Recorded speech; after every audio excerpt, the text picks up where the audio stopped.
मिळवला आहे। आज मी राजा शिवछत्रपती शिवाजी महाराजांना मानाचा मुजरा करतो। राजा शिवछत्रपती शिवाजी महाराज हे आदर्श व लोककल्याणकारी राजा होते। त्यांचे जन्म 19 फेब्रुवारी 1630 रोजी शिवनेरी किल्ल्यावर झाला।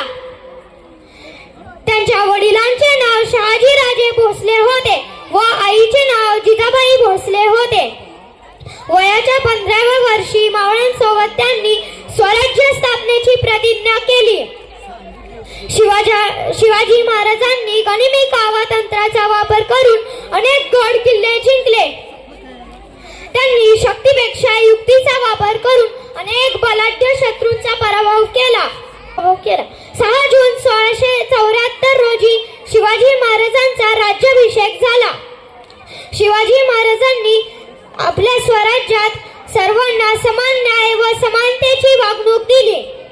त्यांचे कार्य आजही आपल्याला प्रेरणा देते। तर चला आपण सर्वजण